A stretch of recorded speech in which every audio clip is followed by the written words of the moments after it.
சேனலுக்காக உங்களை நேர்காணல் எடுக்கிறேன். Okay sir. நீங்கள் இந்த அரசு இசைப்பள்ளியில் என்ன பொறுப்பில் இருக்கீங்க? தலைமை ஆசிரியராக இருக்கேன் சார். 2023 அக்டோபர் 18ஆம் தேதி ஜாயின் பண்ணேன் சார். இப்போ வரைக்கும் சீர்காழி இசைப்பள்ளியில் தலைமை ஆசிரியராக பணியாற்றி வருகிறேன். இந்த இசைப்பள்ளியில் சேர்றதுக்கு மாணவருடைய வயது விதிமுறை மற்றும் கட்டணங்கள் 13 வயது முதல் 25 வயது வரை இவர்கள் சேரலாம். 7ஆம் வகுப்பு பாஸ் பண்ணியிருந்தாலே போதுமானது சார். குரலிசை, வயலின், மிருதங்கம், நாதசுரம், தவில், தேவாரம் அந்த துறைகளுக்கு வந்து சார் உங்களுக்கு வந்து ஒரு 3rd 4th படிச்சிருந்தாலே போதுமானது. பரதநாட்டியத்துக்கும் 7th ஸ்டாண்டர்ட் பாஸ் பண்ணியிருக்கணும் சார். வேறு இசை கருவிகள் வாசிப்பதற்கான சாத்தியம் இருக்கா? இசை கருவிகள் இருக்குது சார். நம்ம துறை வந்து சார் 7 டிபார்ட்மெண்ட் இருக்குது சார். குரலிசை, நாதசுரம், தவில், தேவாரம், வயலின், மிருதங்கம், பரதநாட்டியம் 7 டிபார்ட்மெண்ட் இருக்குது சார். நாதசுரம், தவில், வயலின், மிருதங்கம் பொறுத்த வரைக்கும் எல்லாருக்குமே இன்ஸ்ட்ருமெண்ட் இங்கே கவர்மெண்ட்டே வாங்கி கொடுத்துருக்காங்க சார். அதில் அவங்க ப்ராக்டிஸ் பண்ணுறதுக்கு இங்கேயே காலம்பரை 10 to 4 வரைக்கும் நம்மக்கிட்ட தான் ஸ்டூடெண்ட்ஸ் இருப்பாங்க sir. 10 to 1 and 2 lunch brake, திரும்பி 2 to 4 இருப்பாங்க சார். இவங்களுக்கு நாங்கள் பஸ் ஃபெசிலிட்டிஸ் எல்லாமே அதாவது இப்போ வந்து கொஞ்சம் டிஸ்டர்பாக இருக்கிறதுனால எங்களுக்கு வந்து அவங்களுக்கு வந்து பேருந்து கட்டண வசதி செஞ்சு கொடுக்க முடியாத ஒரு சூழலாக இருக்கும் சார். அது அப்புறம் ஹாஸ்டல் ஃபெசிலிட்டி பண்ணித்தரோம். கல்வி உதவித்தொகை அரசாங்கத்தால் 1000 ரூபாய் கொடுக்குறாங்க சார். ஒவ்வொரு மாதந்தோறும் ஒவ்வொரு மாணவனுக்கும் 75% இருந்தால் அவனுக்கு 1000 ரூபாய் அவனுக்கு எலிஜிபிள் கொடுத்து நாங்கள் மாதந்தோறும் ஊக்கத்தொகை கொடுத்துட்ருக்கோம் சார். ஒவ்வொரு இசைக்கருவிகள் வாசிப்பதற்கு வந்து டூரேஷன் என்ன விதிக்கப்படுது? அதாவது டியூரேஷன்னா அவனுடைய திறமையை பொறுத்து தான் சார். அவன் வந்து ஏற்கனவே அவன் கற்றுட்டு வந்தான் அப்படின்னா ஒரு 6 மாதத்துக்குள்ளேயே அவன் நாதசுரமோ தவிலோ நல்லா வாசிக்கக்கூடிய அளவுக்கு இங்கே டேலண்டான டீச்சர்ஸ் சொல்லி கொடுக்குறாங்க சார்.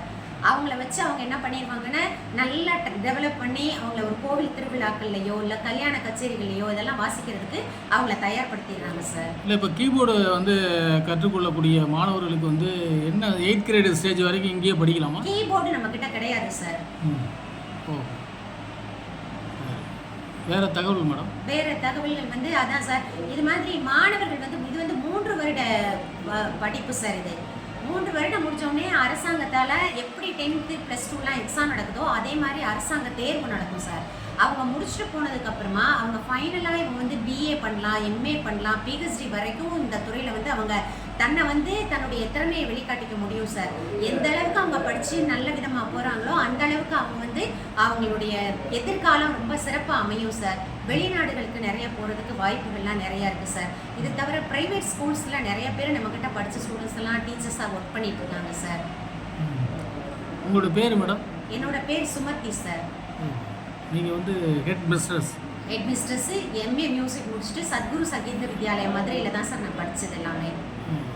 எதிர்காலத்தில் இந்த இசைப்பள்ளி எப்படி எந்த அளவுக்கு டெவலப் பண்ணி கொண்டுட்டு போகலான்னு நினைக்கிறீங்க? கண்டிப்பாக நம்ம வந்து மாணவர்களை வந்து எப்படியாவது இதில் கொண்டு வந்து சேர்த்து அவங்களுக்கு நிறைய நாங்கள் சொல்லி கொடுத்து அவங்க அந்த மாணவர்கள் மூலமாக அவங்க எந்த அளவுக்கு கற்றுக்குறாங்களோ அதை வெளியே கொண்டு வரும்போது நிறைய ப்ரோக்ராம்லாம் பண்ணுறது மூலமாகவும் அவங்களுடைய எஃபிஷியண்ட்டை கொண்டு வர்றது மூலமாக நிறைய மாணவர்களை சேர்க்கணுங்கிறது தான் எங்களுடைய நோக்கம் சார். இது வந்து சீர்காழி அந்த பைபாஸ் அருகில் இருக்கா? ஆமாம் sir. Panangattankudi road, Srinagar colony, 6வது குறுக்கு தெருவில் அமைஞ்சிருக்கு சார் இந்த இசைப்பள்ளி. ஓன் கட்டிடம் சார். 4/3/2024 தான் மாண்புமிகு முதலமைச்சர் அவர்களால் இந்த ஸ்கூல் வந்து திறந்திருக்காங்க சார். வெளியூர்லேருந்து படிக்க விரும்புகிற மாணவர்கள் வந்து இங்கே தங்குவதற்கான வசதிகள் இருக்காங்க? அதான் சார் இருக்குது சார். ஹாஸ்டல் ஃபெசிலிட்டிஸ் இருக்குது சார். பட் ஜூலை வரைக்கும் தான் நம்ம வந்து கொடுக்குற மாதிரி இருக்குது சார். அவங்கள்ட்டையும் நாங்கள் கேட்டிருக்கோம். ஏன்னா இசைப்பள்ளி அக்டோபர் வரைக்கும் நாங்கள் சேர்க்குறோம், கொஞ்சம் எங்களுக்காக பண்ணுங்கன்னு கேட்டிருக்கோம் சார். வருங்காலத்தில் பண்ணுறோம் அப்படின்ற மாதிரி சொல்லியிருக்காங்க சார். கேட்குறோம், நாங்களும் கலெக்டர்கிட்ட கேட்குறோம்னு சொல்லியிருக்காங்க சார். இல்லை, மாணவர்களுடைய மனநிலை வந்து இசை கற்றுக்கொள்ளும் பொழுது ஒரு அமைதியான ஒரு சூழல் அவங்களுடைய மனதில் ஆட்கொள்வது, வயலண்டான சிந்தனைகள் இல்லாமல் இருக்கிறதுக்கு, இந்த சமூகத்தில் ஒரு நல்ல ஒரு விதையாக மாறுறதுக்கு இந்த இசை வந்து ரொம்ப பெரிதும் உதவுன்னு நான் ஒரு ஆய்வுக்கட்டுரையில் படித்தேன். கண்டிப்பாக உண்டு சார். அது ஏன்னா இது வந்து நல் முத்துக்கள் தான் சார். இசைப்பள்ளிக்கு வைர கடைக்கு போகிற மாதிரி தான் சார். நிறைய பணம் இருந்தால் தான் அங்கே போக முடியும். அதே மாதிரி இசைத்துறையை பொறுத்தளவுக்கு அவன் உள்ளே வந்துட்டாலே அவனை ஞானமாக்குறதா எங்களுடைய அத்தனை பேருடைய நோக்கமாகவும் அந்த குழந்தையை நல்லா உருவாக்கி இவன் ஒரு விதை பல விதைகளுக்கு பல மரங்களுக்கு காரணமாக இருக்கிற மாதிரி இந்த ஒரு விதை, இந்த ஒரு பையனுடைய இது வந்து நிறைய பேர் இது பயன்படணும். நம்ம தமிழ்நாடு ஃபுல்லாக பயன்படணும், இந்தியா ஃபுல்லாக பயன்படணும், உலகம் பூரா பயன்படணுங்கிறது தான் எங்களுடைய நோக்கம் சார். எல்லாம் அடுத்து சார், இதில் வந்து ரொம்ப மன நிறைவு, மன அமைதி, நிம்மதி, சந்தோஷம் எல்லாமே கிடைக்கிறது தான் இசை பள்ளி சார். நம்ம தமிழ் இலக்கியத்திலேருந்து தான் இசையே உருவானது அப்படின்னு சொல்கிறாங்க. ஆமாம்.